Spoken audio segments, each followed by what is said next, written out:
Here we go. Shane Brennan, CEO Cold Chain Federation. Welcome to Sea Talk, first time. Yeah, delighted to be with you, Paul. It's great to see you. Good stuff. So look, let's get straight to it. What's going on? We've got all sorts of frozen orders being cancelled, ambient gone from day 1 for 3 to 4. We've got limits on cases, 1 case per SKU. What's going on, man? It's a coming together of a number of different problems that have created a massive labour shortage. You know, coming out of furlough, coming out of lockdown and the reorganisation of our supply chains, and people basically we've gone out, logistics companies have gone back to look for employees and they're no longer working for them. They thought they were, but they're not. So that's one problem. You've got problems with non-UK based nationals who've gone home because of the pandemic, and we don't know if they're coming back. And then right now in this window, so that was like 2 weeks ago. And in the last 2 weeks, we've had this exponential problem around the Pingdemic, which effectively is, you know, just week to week, an exponential growth in the number of people that are out of the business because they're isolating.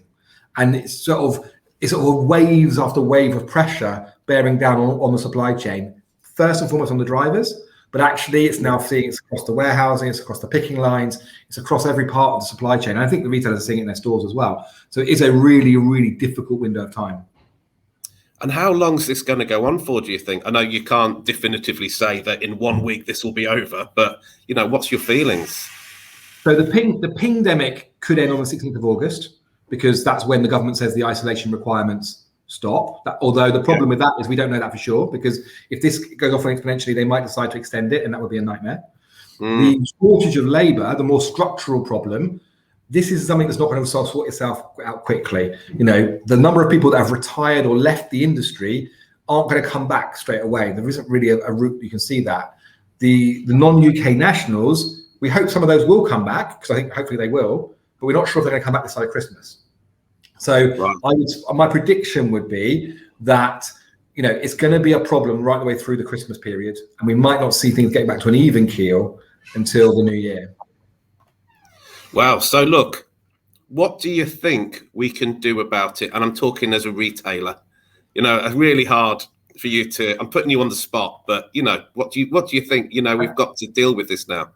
I think the key thing is that, you know, you have to just accept this is the reality. This is the problem. Every single part of the supply chain is struggling. So the best thing is communication. So it's basically making sure you have an understanding of what the pressures are, 1 step up from you, 2 steps up from you in supply chain.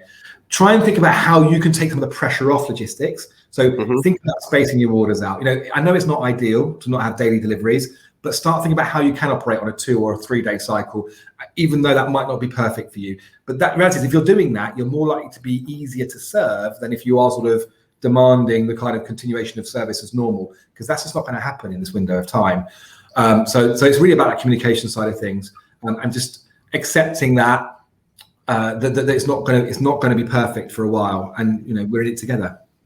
Yeah. So try and communicate the best you can.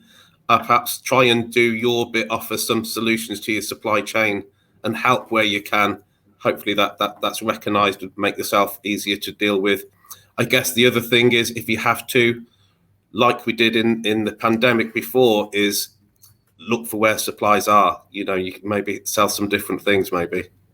Yeah, I mean, that's the thing. And that's what happens. You know, these things reorganise. You know, people have got used to some of the patterns that they were before the Pingdemic phase. So we were kind of getting onto a new equilibrium. It wasn't great, but it was, people were kind of understanding that, and they were understanding where to order from and how to reorganise that basis. The problem is we've now got this new wave of pressure. Hopefully that one will be temporary, and we'll be back to that sort of suboptimal but better phase going into Christmas. And one thing is, the logistics companies are really thinking about this. You know, they really want to make sure they deliver through Christmas, and they're going to work every day trying to make it work. So, you know, please bear with them. Please understand that they are doing their best, and they are trying to find solutions. And if you're helping them out, then hopefully that will make things a bit easier for you as well. I think that's great advice. Shane Brennan, thank you so much for joining us. We appreciate that this is probably a crazy busy time for you right now. So really appreciate you jumping on and explaining to us and sharing with us. It's brilliant, Paul. Thanks a lot. It's great to see you guys. See you later, buddy. Cheers.